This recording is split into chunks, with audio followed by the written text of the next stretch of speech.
2025년 건국대학교 인문계열 종합기출분석 시작하겠습니다. 오늘 수업은 1차 시와 2차 시로 구분해서 1차 시는 어휘, 문법, 논리 영역을 다루고 2차 시는 독해만을 다루는 것으로 진행하겠습니다. 따라서 건국대학교의 독해적인 부분은 2차 시에서 별도로 다루도록 하겠습니다. 먼저 이번 2025년 인문계열에 관한 평가는 당시 응시했던 수험생들의 입을 빌리면 시간이 다소 부족했다는 의견이 많았습니다. 평상시보다 이 논리적인 면에서 지문의 길이가 길었다던가 또는 독해 문항에 관련해서 단일 독해 지문이 좀 늘어나다 보니 시간적인 요소가 부족했다든지 아니면 이 논리 난도가 다소 높았다던가 등 다양한 의견이 있었지만 저의 의견은 앞으로 더욱더 이 논리적인 측면과 독해에서는 그동안 건국대학교에서 매번 강조해 왔던 이 적절치 않은 어휘 출연에 관한 논점은 더욱 확실하게 정리하고 넘어갈 필요가 있겠습니다. 문법은 매년 건국대학교 종합기출분석에서 언급하듯이 이 수능 5대 문법 체제는 여전히 변함이 없었기 때문에 이 부분은 학습 매뉴얼을 참고해 주시면 되겠습니다. 특히나 우리가 이제 좀 바라봐야 될 논점은 논리적인 면에서 앞으로 건국대학교에서 합격과 이 불합격의 당락을 결정짓는 선택지 추세와 관련해서 별도로 충분히 선택지로 출제될 여지가 있는 부분을 따로 정리해서 여러분들에게 배부할 계획이고 또 이 부분은 중앙대학교라든지 한양대학교와 더불어 이 논리 수준이 다소 높은 대학에서도 접목되는 부분이기 때문에 배부하는 참고 자료는 반드시 참고 용도로 가지고 있지 마시고 완벽할 정도로 암기하고 시험장에 입실하시길 바랍니다. 자, 이 부분은 제가 본격적으로 기출 이제 정기 커리큘럼에 들어섰을 때 말씀드리도록 할 거예요. 자, 이외 부분에서는 이제 2026 건국대학교 학습 매뉴얼에 모두 정리해 두었기 때문에 시험장에 들어서기 전에도 반드시 학습 매뉴얼을 꼼꼼하게 참고해 주시고 우리는 1번 어휘부터 가볍게 보고 넘어가도록 하겠습니다. 자, 일단 1번에 업한드라는 의미는 크게 두 가지 의미를 가지고 있죠. 퉁명스러운이란 뜻도 갖고 있고 부사적인 부분으로는 확인해 보지 않고 바로라는 의미를 가지고 있습니다. 그렇기 때문에 정답은 가볍게 2번 정도로 나올 수 있겠죠. 우리 건국대학교 어휘와 관련해서는 우리 어휘 바이블의 파트 1에 국한돼서 충분히 출제가 모두 되기 때문에 그다지 막 중앙대학교라든지 홍익대학교 차원에서 어려운 수준은 아닙니다. 그래서 건국대학교가 아무래도 이제 12월 말경에 이제 치러지기 때문에 중앙대학교나 홍익대학교처럼 좀 1월에 넘어가는 대학에 관련해서 이 부분은 좀 파트 2까지 봐주시고 그리고 건국대학교는 좀 이화여대와 이제 텀이 좀 비슷합니다. 그리고 또 국민대학교와 텀도 비슷한 면을 고려하면은 요 대학에 관련해서는 어이바이블 파트 1에 대해서 정확하게 숙지하고 입시를 하시면 되겠다라고 보면 될 것 같아요. 자, 그 다음에 2번에 supplant라는 단어는 대신하다, 대체하다라는 의미이기 때문에 정답은 몇 번이? 충분히 한 번으로 나올 수 있겠죠. 자, 이 부분은 이제 봐주시고 그 다음에 aberration이란 단어도 일탈, 뭐 탈선이란 의미로서 deviation 정답 3번이 충분히 도출될 수 있겠습니다. 자, 그 다음에 eradicate라는 의미는 우리가 근절하다, 뭐 뿌리째 뽑다 뭐 이런 의미이기 때문에 가장 가까운 단어로서는 3번의 어벌리쉬 정도가 될 것 같아요. 그래서 단어적인 면에서는 우리 학생들이 충분히 뭐 틀릴 만한 부분은 없었다라고 볼 수 있겠습니다. 자, 그러면 5번에서부터 18번까지 논리로 들어가 보도록 할게요. 자, 일단은 우리가 5번과 6번 문제를 보면서 느껴야 되는 부분은 최근 4개년을 기준으로 봤을 때 제가 건국대학교라고 하면은 정의적 설명에 관련해서 정말 많이 강조합니다. 이 부분이 5번과 6번을 통해서도 여전히 유지되고 있었기 때문에 우리가 2026에서 이 정의적 설명이 또 유지될지는 좀 지켜봐야 될 부분이긴 하나 정의적 설명에 관련된 요소가 계속해서 유지되고 있다. 그래서 우리가 만약에 정의적 설명에 관련된 부분으로서 시험에 출제가 되었을 때, 늘 우리는 기억해야 될 부분이 단어의 용례를 기억해 달라고 이야기를 했습니다. 그래서 여러분이 이제 단서가 뭐냐, 이거를 찾기보다는 이 단어가 어떤 맥락과 상황에서 쓰이는지를 한번 생각을 해보고 정답을 도출하시면 되겠습니다. 자, 지금 5번 같은 경우를 먼저 보면은 이 빈칸이라는 건 어떤 특성이나 유형의 완벽한 본보기가 되는 것을 의미한다. 이렇게 나와 있어요. 그러면 이거는 예시를 든다라고 볼 수 있겠죠. 그래서 example과 관련된 부분을 잡으면 정답은 4번이 될 것이고 정답에 관한 단서는 정의적 설명이기 때문에 이 부분이 되겠습니다. 자, 6번도 마찬가지입니다. 이제 우리가 지금은 어떤 것이나 누군가로부터 끌린다든지 아니면 방향으로 움직이게 되는 거예요. 그렇기 때문에 지금은 끌리고 움직이는 뉘앙스를 가진다면은 여러분 여기에서는 가이드로 가시면 안 되고 gravitate로 가셔야 됩니다. 중력처럼 끌리는 느낌이고 그러다 보니까 gravitate가 이 중력처럼 끌린다는 게 자연스럽게 끌리는 거예요. 그래서 지금은 정답에 관한 단서는 역시나 정의적 설명이기 때문에 이 뒷부분이 될 것이고, 그리고 정답은 3번이 아니라 몇 번이? 5번 정도가 될 수 있겠습니다. 자, 그러면 7번으로 넘어가서 우리가 이제 늘, 논리를 공부하기 전에 제가 항상 강조하는 부분이 있습니다. 바로 항상 나무를 보기 전에 숲을 보라고 이야기를 하죠. 이 논리에서 우리가 숲이라고 말하는 부분은 예를 들어서 논리에 관한 4대 순접이 있습니다. 예를 들면 우리 분사라든지 분사 구문도 마찬가지고 그리고 관계사절이라든지 전치사구 같은 경우는 ing, iing, oning 정도가 될 수 있고 그리고 부정사도 마찬가지죠. 항상 주성분과 순접을 이룬다고 말씀을 드렸습니다. 그러니까 이런 부분이 이제 가장 기초적인 숲이라 볼 수 있겠고 이뿐만 아니라 예를 들어서 뭐 두 문장 논리도 마찬가지고 흑백 논리도 마찬가지고 양보절과 주절은 항상 역접의 관계라는 것도 그러니까 이런 부분들이 모두 숲입니다. 그래서 논리라는 거를 우리가 접하게 될 때 늘 먼저 바라봐야 될 부분은 공부하기 전에 숲에 관련된 부분부터 백지노트를 하는 거를 제가 누누이 강조하고 있습니다. 그렇기 때문에 만약에 건국대학교 여러분 기출문제를 풀면서 논리에 관련된 정답률이 현저히 떨어졌다라고 했을 때 단어가 부족한 것과 별개로 논리에 관련해서 수패에 대한 논점도 한 번 더 점검해 보실 필요가 있어요. 그래서 단어만 무조건 안다고 해서 문제를 모두 다 맞추는 게 아닙니다. 그렇기 때문에 수패 관련된 논점을 항상 여러분이 알고 있어도 계속해서 연습해 줄 필요가 있다. 아시겠죠? 자, 일단 7번 문제로 보면은 자, 그냥 읽는 게 아니라 먼저 정답에 관련된 틀이 있을 건지 여기에서는 눈에 먼저 들어오는 부분은 뭐 관계사절이라든지 아니면은 빈칸 앞에 있는 분사 구문이라든지 그러니까 이런 부분들이 먼저 눈에 들어올 수 있다는 거죠. 됐습니까?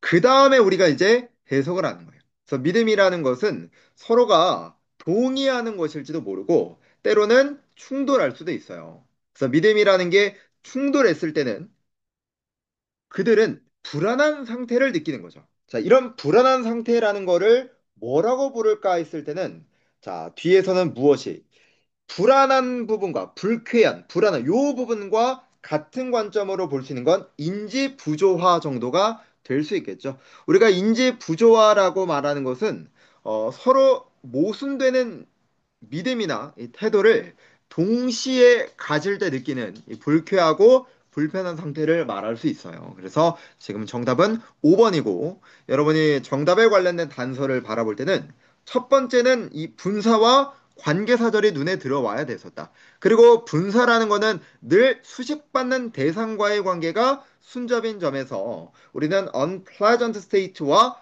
같은 결을 가진 단어가 정답으로서 적절하겠다. 이렇게 볼 수 있겠죠.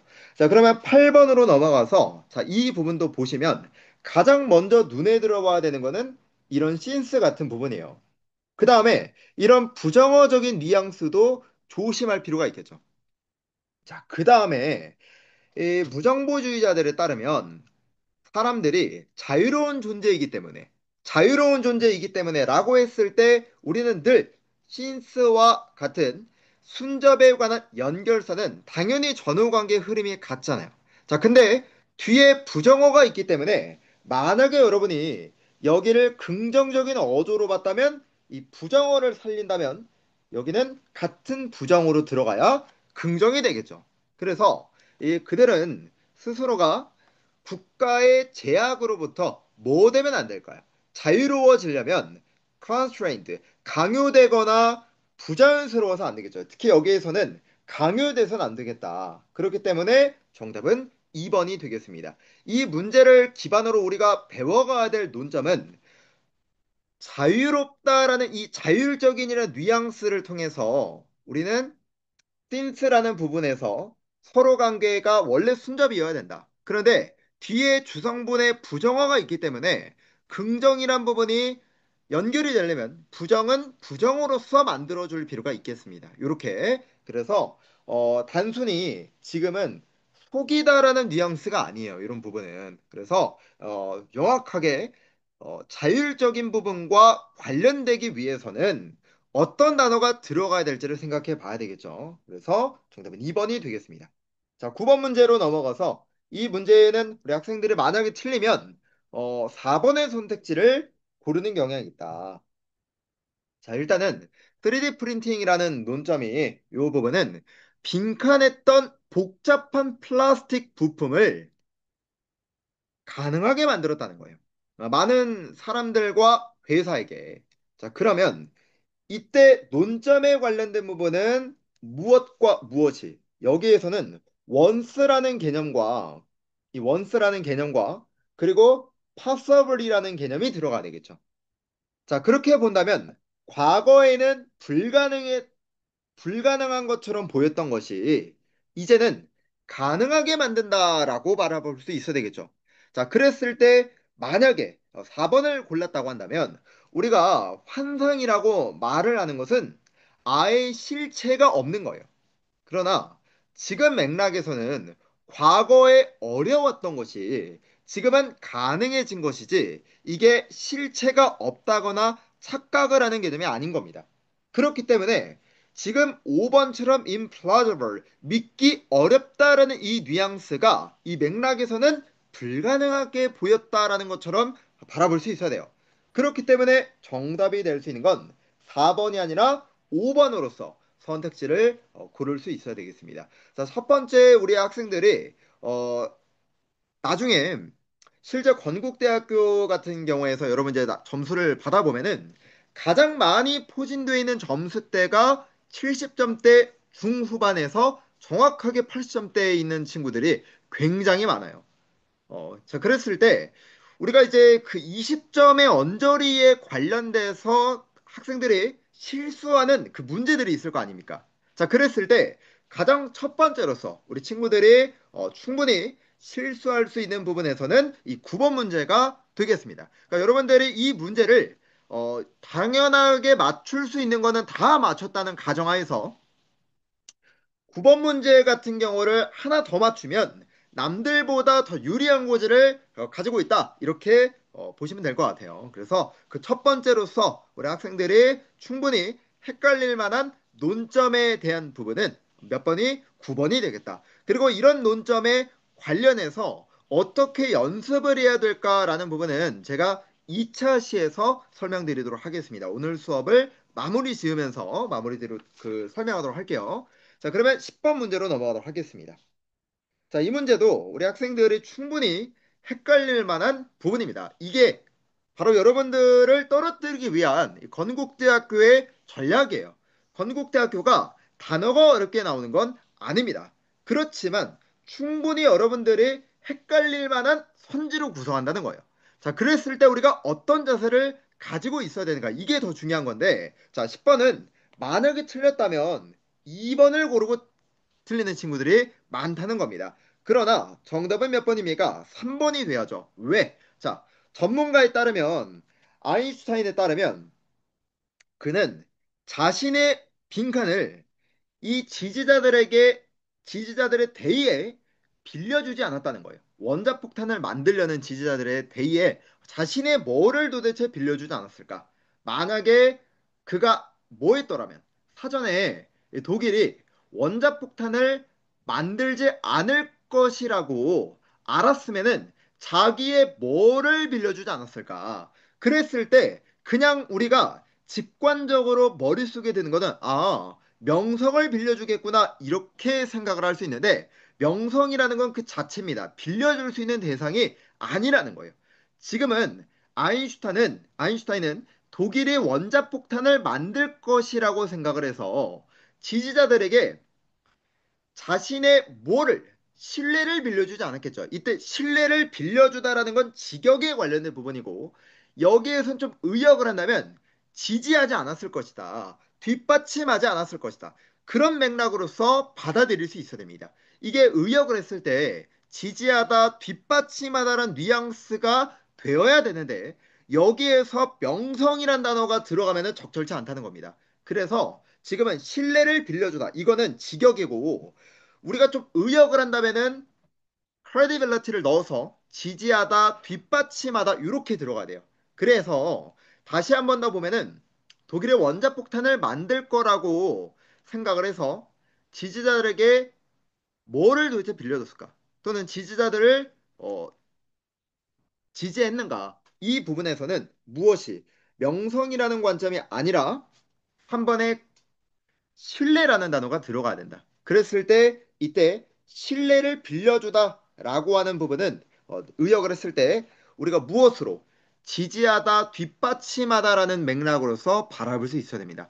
물론 이 문제를 관용구로 알고 있어서 문제를 푸는 친구들도 있겠지만 실질적으로 이걸 알고 풀기는 쉽지 않다. 그래서 충분히 우리 학생들이 틀릴 만한 문제가 또 하나를 논리를 뽑아본다면 10번에 2번 선지를 고르는 친구들이 있을 것이다. 자, 그리고 11번도 마찬가지로 5번을 고르고 틀리는 친구들이 있어요. 자, 일단은 지금은 이 전문가들이 석유로부터 유기화합물을 뭐 할까? 자, 그러면 이때는 단순하게 만들다는 뉘앙스로서 2번이 들어가야 되는 거예요.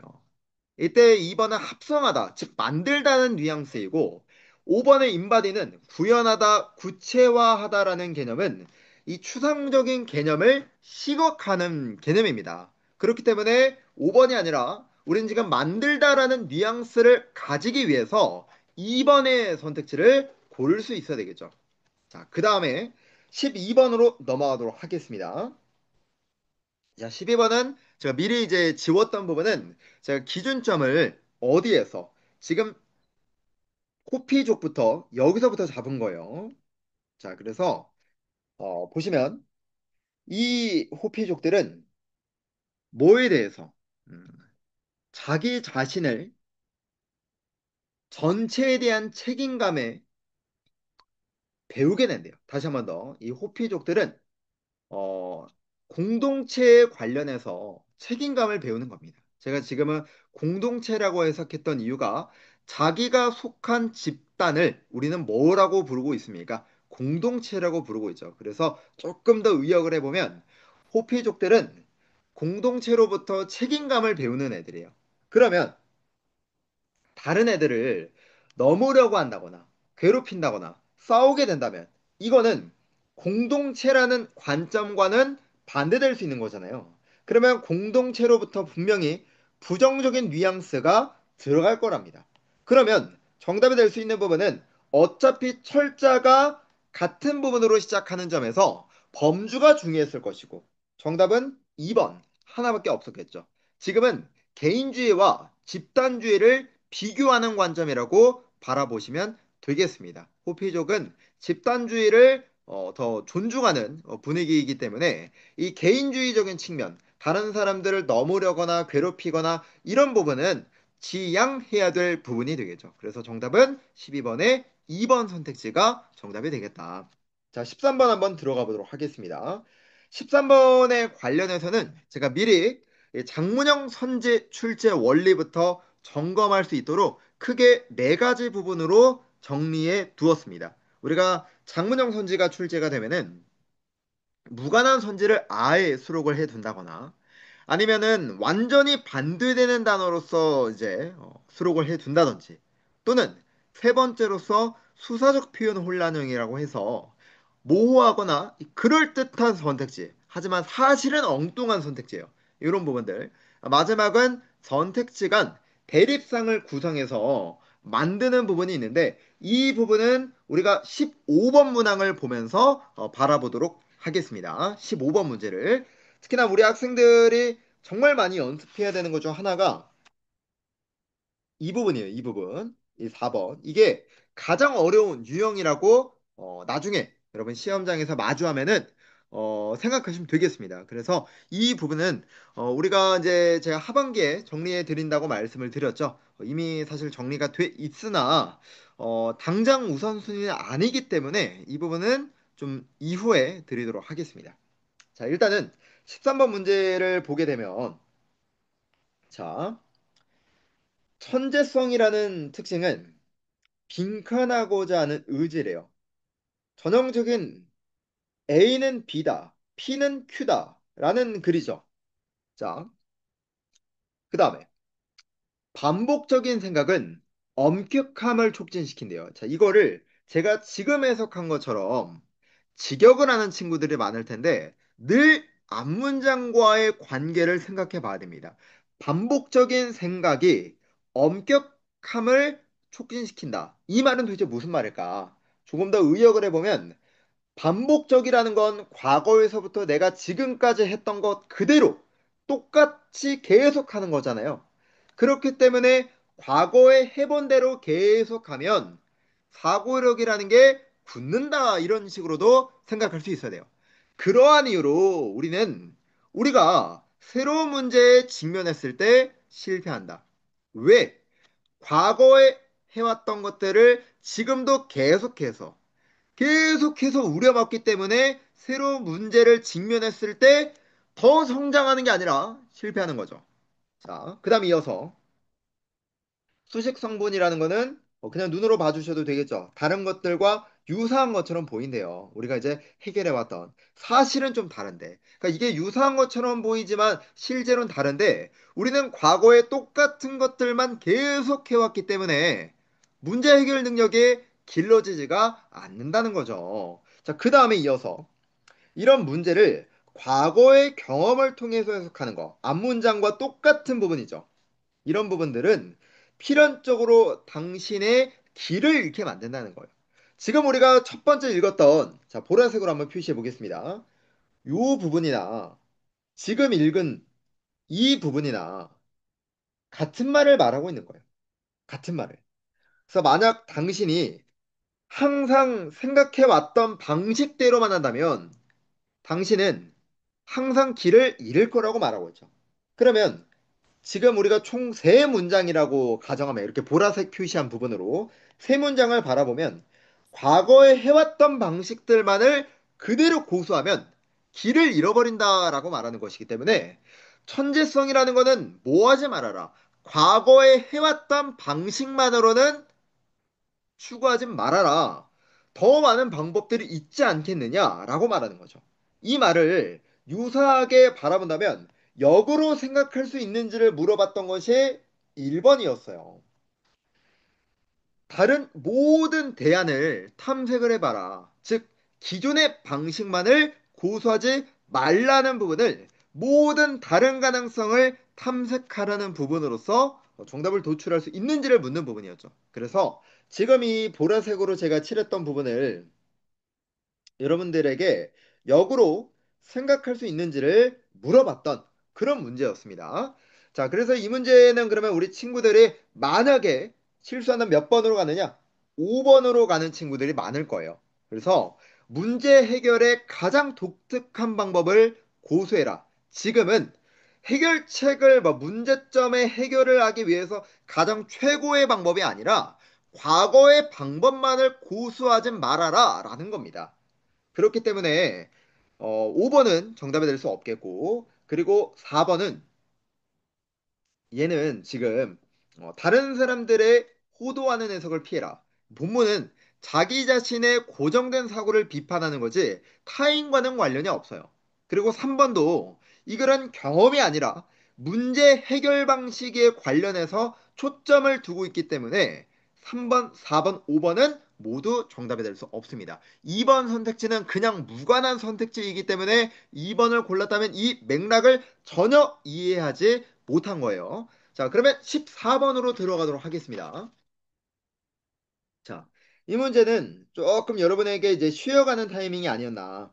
자, 지금 이제 필기를 제가 미리 해놓은 부분은 15번에 관한 부분이기 때문에 이 부분은 13번에 관한 필기가 아닙니다. 제가 자리가 없어서 이 부분에 둔 거니까 일단 14번의 문제를 보도록 할게요.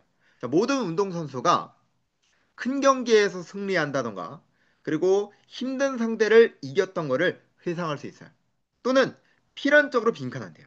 자, 그 다음에 이어진 부분에서 성공적인 거 그리고 실패한 경험은 피드백을 준다고 했을 때 우리 머릿속에 들어가는 생각은 첫 번째는 성공적인 경험이라는 건 여기 있었고 그죠?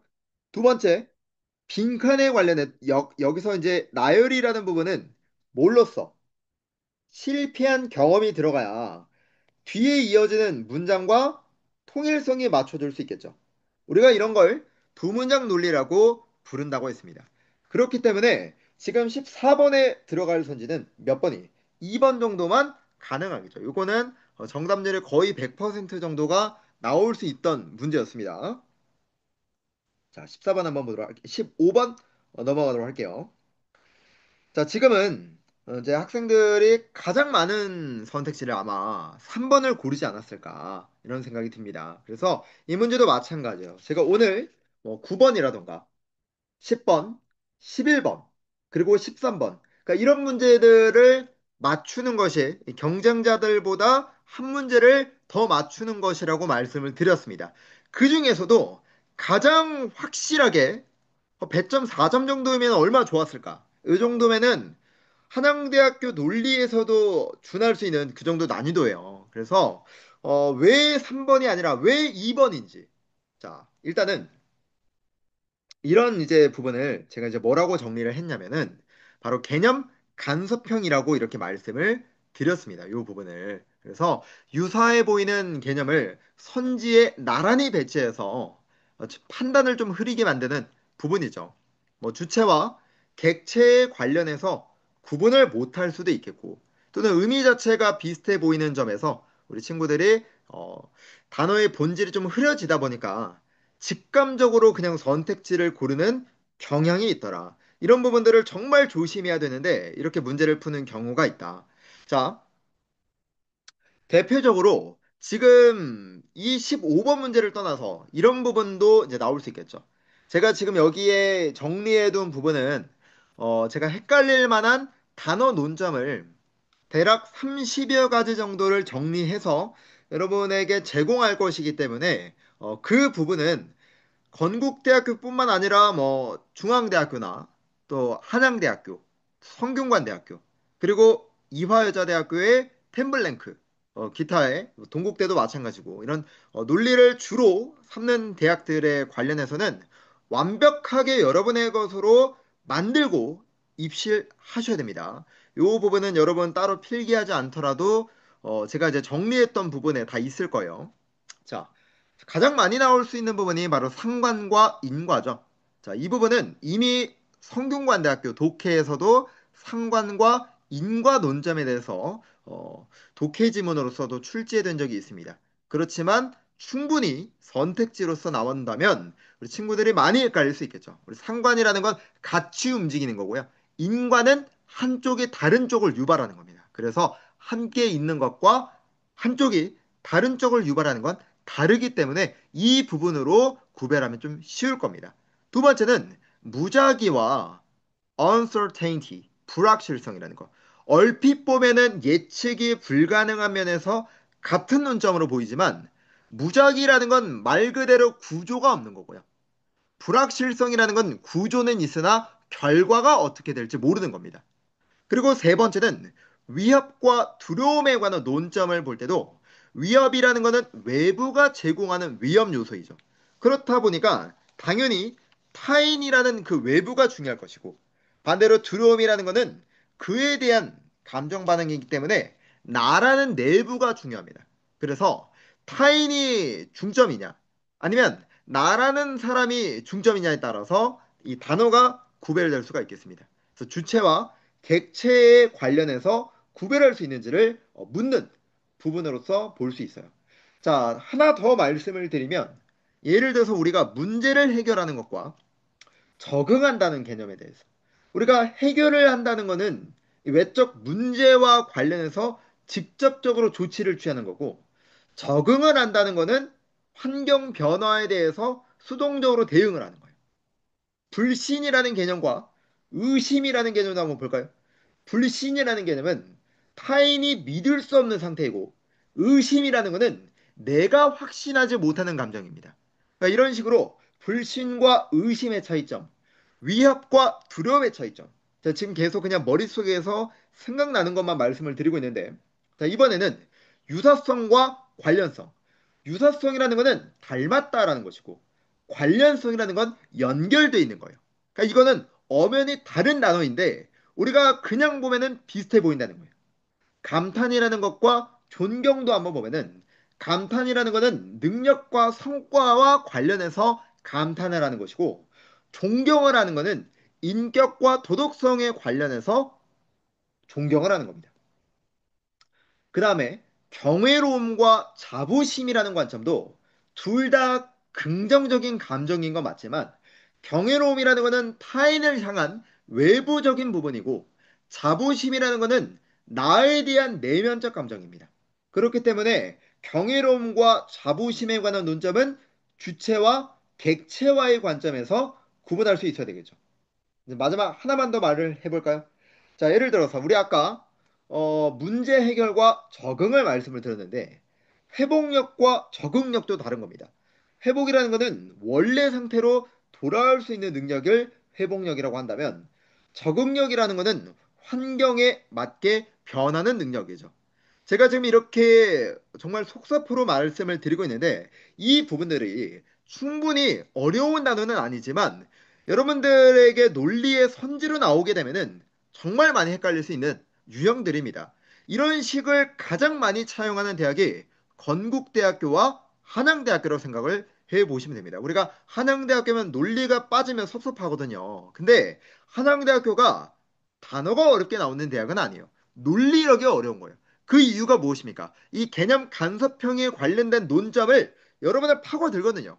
그런데 그때 이걸 파악이 안 되기 때문에 엄청나게 오답을 나올 수밖에 없는 것입니다. 그래서 이 부분은 제가 지금은 30개라고 말씀을 드리지만 혹시 모르죠. 제 머릿속에서 뭐 더 나오면 50개가 될 수도 있으니까 이 부분은 가능한 한 많이 정리를 해서 다 배부를 해 드릴 테니까 확실하게 구분을 할 수 있을 정도까지 돼서 암기하시고 그리고 만약에 이거를 공부하는 것만으로도 충분히 도움이 많이 되시겠지만 만약에 하나 우리가 지난 연도에는 2025년 이화여대에서 템블랭크에서 정답을 4개를 맞췄었단 말이에요. 근데 이번에 이런 부분들이 만약에 시험에 실제로 나온다면은 훨씬 더 정말 이게 진짜 시험장에서 마주하면 긴장감이 많이 떨어질 겁니다. 자, 어쨌든 참고해 주시고 자, 그 다음에는 우리가 이렇게 선택지에서 단어가 헷갈릴 때 어떻게 되느냐. 자, 이 부분은 제가 여기에서 이렇게 이제 정리를 갖고 왔어요. 그래서 요거는 좀 이제 지저분할 수 있지만 여러분 이제 화면을 좀 멈춰 주시고 이 부분은 필기해 주시면 좋을 것 같아요. 그러니까 단어가 이제 헷갈릴 때가 나오면은 문제 자체에 제발 매몰되지 말아라. 문맥상 뭐가 어울리는가 이 부분에만 매몰리다 보면은 당연히 감정적으로 그냥 그럴듯한 단어를 골라버려요. 그게 본인의 주관이라는 거는 잊은 채로요. 그래서 두 번째, 이 단어의 본질, 그러니까 용례와 기능을 떠올려라. 제가 정말 많이 강조하는 부분입니다. 다시 말하면 선택지에 있는 이 단어를 들었을 때 떠오르는 전형적인 장면이나 상황을 상기시키라는 겁니다. 이게 바로 언어 직관을 키우는 훈련이라고 말씀을 드리잖아요. 그래서 제가 단어를 뜻을 외울 때 단어 뜻 그렇게 하지 말라 그러죠. 단어 외울 때 우리는 본질적으로 맥락에서 파악이 돼야 되기 때문에 만약에 그 단어의 의미를 모르면 의미를 찾아볼 수 있어야 되고 그리고 그 단어가 한자어가 대부분이 70%라고 말씀을 드렸잖아요. 그러니까 한자어로 되어 있으면 그게 우리나라 말로 바꿨을 때 어떤 단어로 될 것인가를 계속 생각을 해보라고 말씀을 드렸습니다. 그래야만 우리가 맥락에서 마주하면은 더 쉽게 이 단어를 이해할 수 있단 말이에요. 자, 그러고 나서 다시 이 문장이 대입해서 논리를 확인하는 겁니다. Three offers in a m a r s 빈칸이라 했을 때 여기에 조화가 맞을까? 아니면 대조가 맞을까? 제가 미리 써놨죠. 조화라는 건 서로 어울려지는 거고 대조라는 건 극단적으로 대칭시켜두는 걸 말하는 거예요. 자, 도시를 우리가 A라고 잡고 그 다음에 거대한 빈칸을 제공한다. 그러면 이 거대한 뭐를 제공할까? 뒤를 봐야 되겠죠. 가장 값비싼 집들이 있어요. 그렇지만 어디에는 가난한 사람들 바깥의 도로에는 집이 없는 가난한 사람들이 이건 조화로움이 아니에요. 서로 대칭되는 거지. 이어서 수백 명의 수백 달러를 이 레스토랑에서 한 식사를 위해서 지불하는 게 가능해요. 하지만 길거리 노점상에게 몇 달러만 주고도 맛있고 든든한 음식을 먹는 것도 가능. 이거는 서로 극명하게 다르다는 것을 가리키는 것이지 조화롭게 있다는 걸 말하는 게 아닙니다. 그렇기 때문에 정답이 될 수 있는 부분은 3번이 아니라 2번이 정답이 되는 겁니다. 우리가 대조라고 했을 때 여러분 머릿속에 들어가야 되는 건 예를 들어서 전쟁과 평화, 부와 빈곤 이런 걸 대조라고 불러요. 반대로 조화롭다라고 말하는 거는 자연과 현대 건축 같은 거, 전통과 현대라는 거 이런 게 조화가 되는 것이지 전쟁과 평화, 부와 빈곤 이런 건 대조가 되는 겁니다. 그래서 반의어 관계는 아니지만 두 단어가 굉장히 유사하면서도 다르다. 이런 부분들이 앞으로 건국대학교나 한양대학교는 계속해서 차용할 겁니다. 정말 여러분의 논리력을 말아보는 것이지 단어를 알고 모르는 걸 물어보는 게 아닙니다. 이거는. 자, 정말 이 부분이 너무나도 중요하기 때문에 제가 이제 조금 더 시간을 들여서 강조했던 부분이고 자, 우리는 그러면 16번으로 들어가도록 하겠습니다. 자, 빈칸에 관련해서 바라보니까 이 불확실성을 빈칸으로 바꾸는 게, 자, 요거는 항상 외워주셨죠? turn A into B, A를 B로 바꾸다. 그래서 불확실성을 빈칸으로 바꾸는 건 명확한 방법으로 증명되었어요. 이 길을 분석하고 그리고 당신의 목적지에 지름길을 찾는 방법으로 드러났대요. 뭔진 모르지만 좋은 것 같아요. 일단은. 그래서 자, 그 다음에 이런 확률 이론은 리스크를 제거하진 않지만 나데이 법비면 이 나데이가 중요한 게 아니에요. 그렇죠? 확률 이론이 리스크를 제거하는 건 아니지만 확률 이론이라는 건 리스크를 효과적으로 관리해 준다는 거 얘기하고 있습니다. 그러면 일단은 확률이라는 게 되게 중요하겠네. 그 다음에 이 전략이라는 부분은 전략은 가능한 시나리오를 분석하는 거래요. 여기에서 여러분 글을 읽을 때 앞문장을 받아오게 되면은 이 분석이란 단어가 확률이란 단어와 결이 같아야 돼요. 확률과 분석이라는 것은 결국에 같은 결입니다.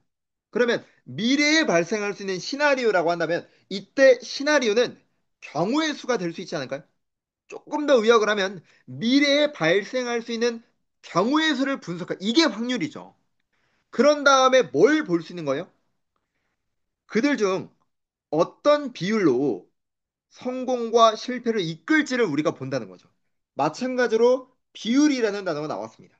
그러면 빈칸에 들어갈 단어는 이 불확실성이란 부분을 무엇으로? 확률적으로, 비율적으로, 그리고 분석하는 거. 이런 걸로 바꿔줘야 돼요.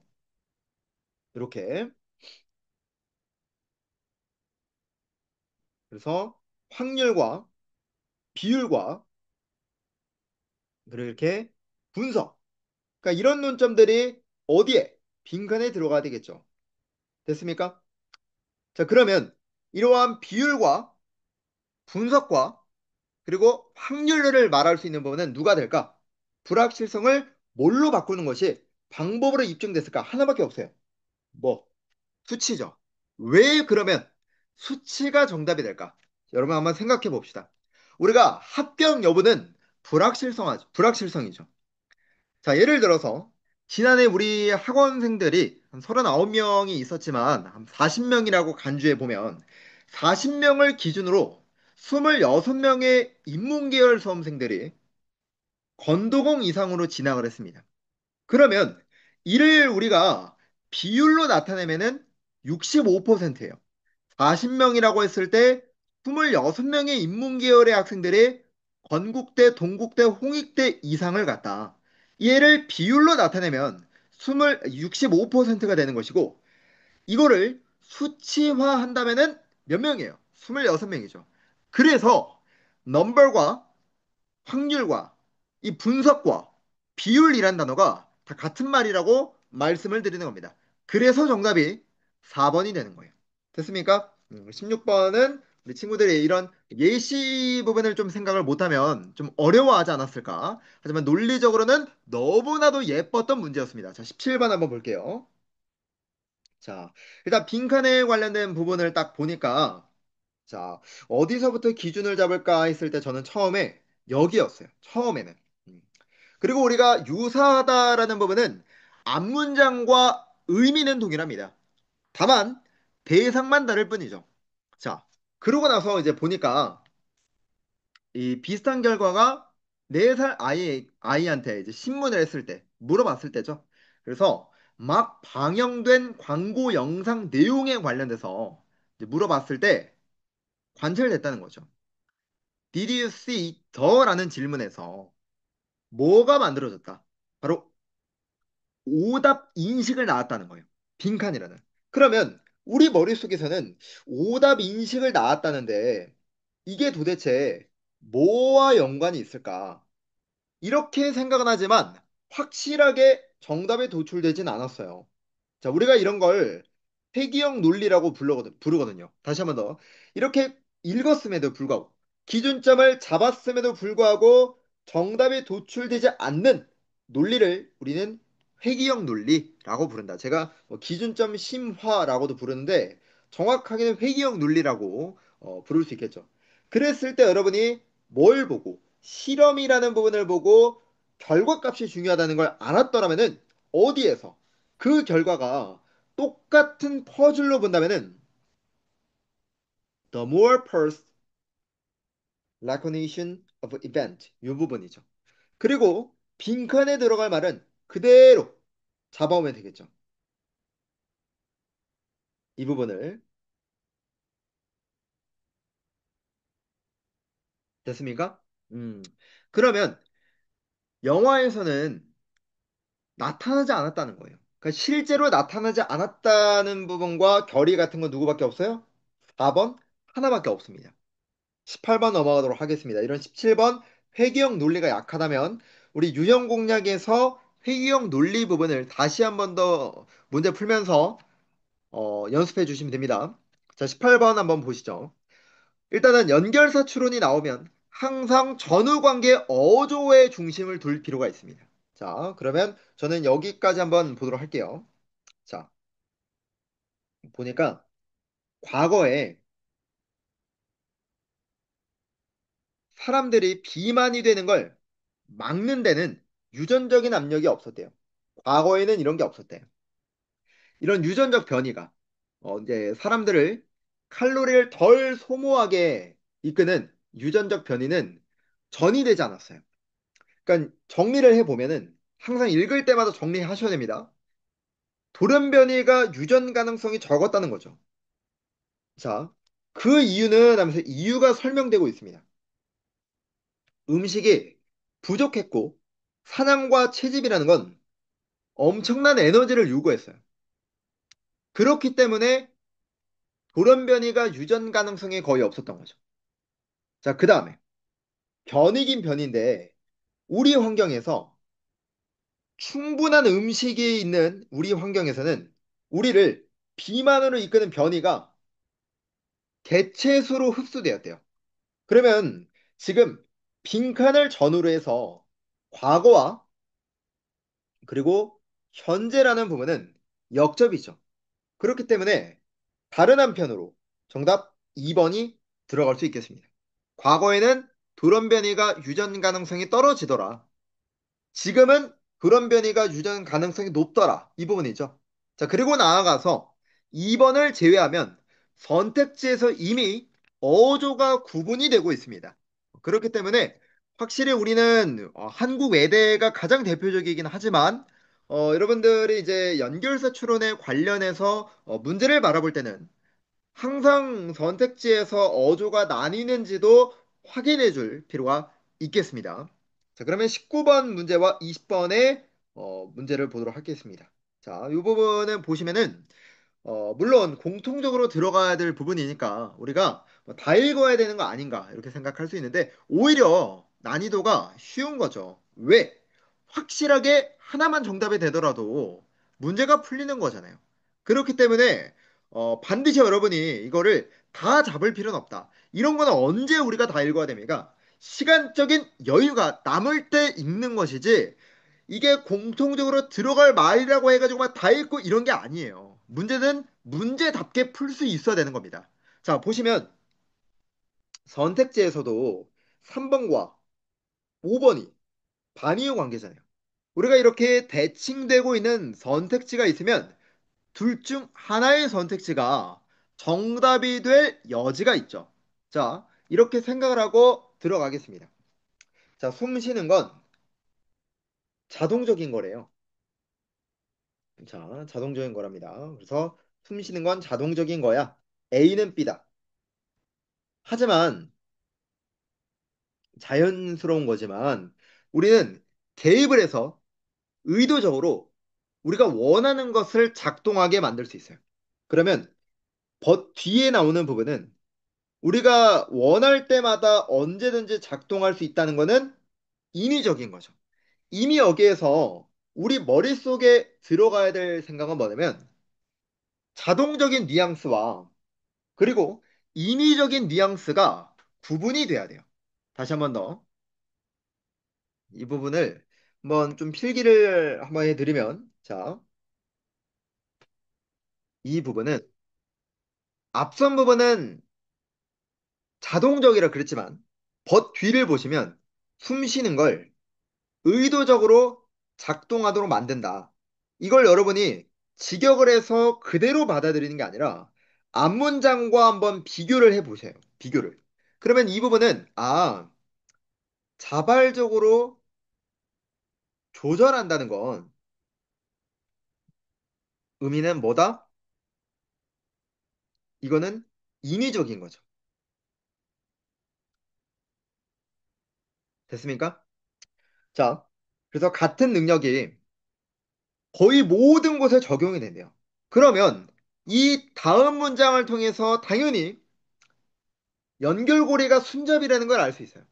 그 다음에 당신은 스트레스 반응을 빈칸하게 유발할 수 있어요. 영화를 이제 보러 가면서. 그럼 여기에서도 이 인위적인 뉘앙스가 어디에? 빈칸에 들어가야 됩니다. 그러면 우리가 여기에서 한 가지 알고 가야 될 논점이 이미 제가 논리에서도 매번 강조하는 부분이지만 자발적으로라는 부분은 의도, 선택, 의지, 인위와 같은 말이에요. 그리고 이 부분과 같은 부분이 자동적으로라는 부분은 다르게 말하면 맥락에 따라서 강제, 의무, 필수와도 같습니다. 됐습니까?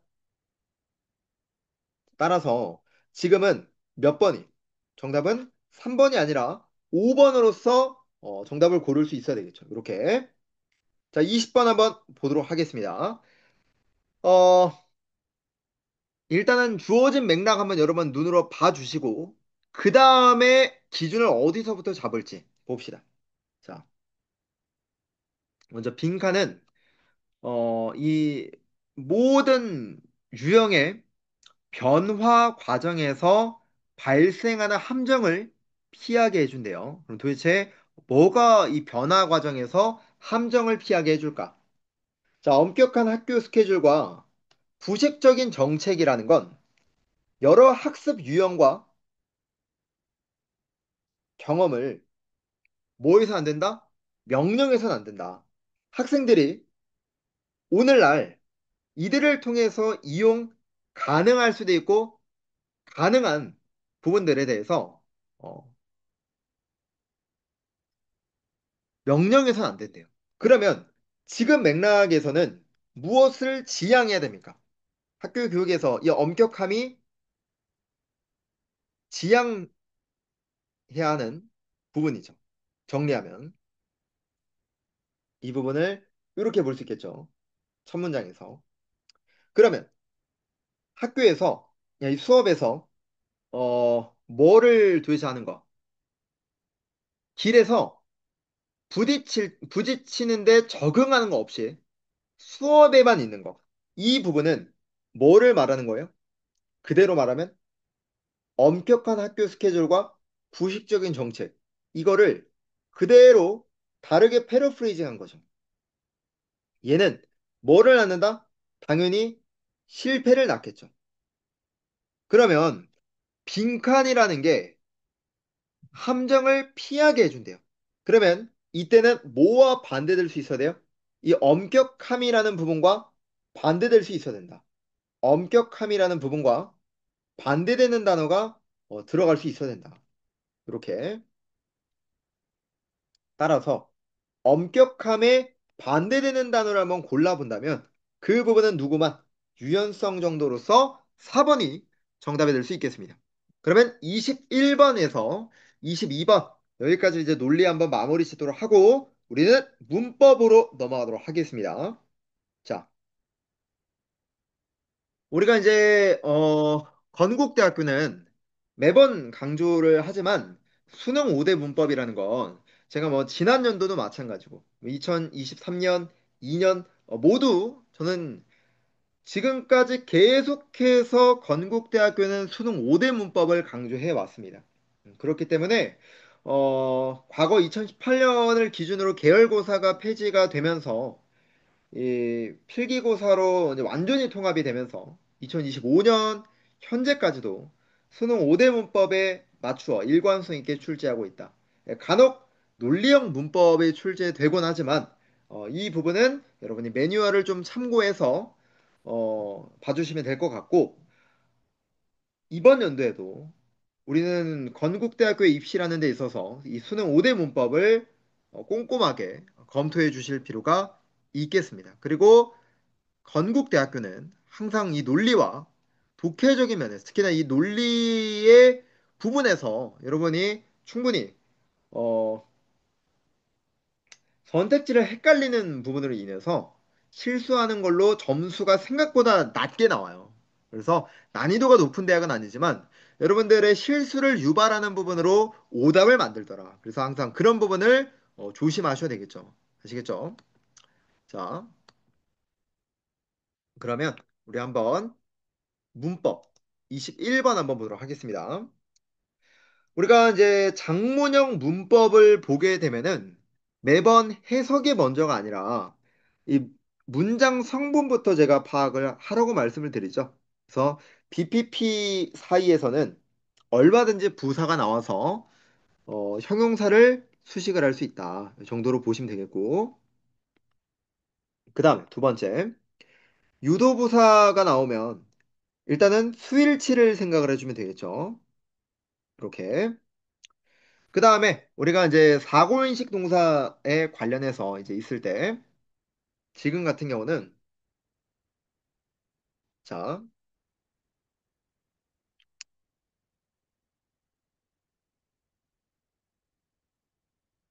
환자를 치료하는 거, 뭐 이것도 상관이 없겠고. 그 다음에, C번은, 그 다음에 여기에서 전명구 부분이니까 이것도 마찬가지로 아무 문제가 없었죠. 그리고 2번에 관련해서 이제 보시게 되면은, 신경학자들이 정신과 의사와 함께 인지하기 시작했어요. 환자들과 대화라는 게 또 도움이 될 수 있다는 거죠. 그러면 우리가 2번이 과거 분사인지 아니면 동사인지 알기 위해선 주성분에 동사가 있는지 파악을 해라. 그러면 동사가 있었고 그렇게 본다면 이때 establish는 분사로 봐야 됩니다. 그러면 목적어가 있으니 무조건 ed가 아니라 ing라 생각하지 마시고 이때 의미상 주어가 누굽니까? 전문가입니다. 그러면 이 전문가는 환자와의 관계를 설립하는 주체가 되잖아요. 그런 점에서 정답이 5번에 현재 분사가 될 필요가 있다. 이렇게 보셔야 되겠죠. 자, 22번 한번 보도록 하겠습니다. 마찬가지로 이 부분도 이제 보셨을 때, 당연히 더 플러스 형용사가 나오는 거 문제가 없고, 대절 같은 경우에서도 지금은 특별하게 문제가 되는 건 없습니다. 명사절로서 나오는 부분들 아주 괜찮고요. 자, 그 다음에 우리가 대시로 연결되는 경우는 반드시 단수로서 연결해 줘야 되기 때문에 이것도 괜찮고, D번에 관련해서는 우리가 전치사구 이제 관계대명사가 있으면 선행사가 있고 뒤에 있는 문장은 불완전해야 되는데 지금은 완전한 문장이 이어지고 있습니다. 그러면 우리가 이제 대다수가 이 전치사를 결정짓는 부분은 동사가 결정을 짓고 있지만 때에 따라서 누가 결정을 짓는 경우가 있다. 바로 선행사가 결정짓는 경우가 있습니다. 우리가 케이스라는 부분은 어떤 경우에라는 표현으로서 이 D번을 in이치로 고친다던가 아니면 where이라고 고치면 되겠죠. 그렇기 때문에 정답이 될 수 있는 부분은 몇 번이? D번, 4번이 정답이 되겠습니다. 자, 우리가 마무리하기 전에 이때 선행사가 전치사를 결정짓는 부분에 대해서 좀 정리 좀 한번 오늘 시간을 통해서 다시 한번 해보면 수단이나 방법, 과정, 뭐 방식 이런 부분들은 대표적으로 전치사 누구와 어울립니까? 우리는 by which와 어울리죠. 이렇게 자 대표적으로 뭐 예를 들어서 means, method 그리고 mechanism 그다음에 뭐 process 정도가 있겠습니다. 그 다음에 두 번째는 우리가 이유나 또 목적, 필요성에 관련된 부분들은 대다수가 for which를 많이 받아요. 그러다 보니까 당연히 이유라고 말하면은 우리 reason, 그 다음에 purpose, 목적, 또 이유라고 했을 때 cause도 있겠죠. 그다음 purpose 했고 필요성이니까 demand, need 정도가 있겠죠. 이 외에도 우리가 정도나 범위에 관련해서는 to which 그래서 degree 그리고 extent 그 다음에 속도나 비율 가격이라는 명사가 나올 때는 at which가 나와서 뭐 speed, rate, price 이 정도로 바라볼 수 있겠죠.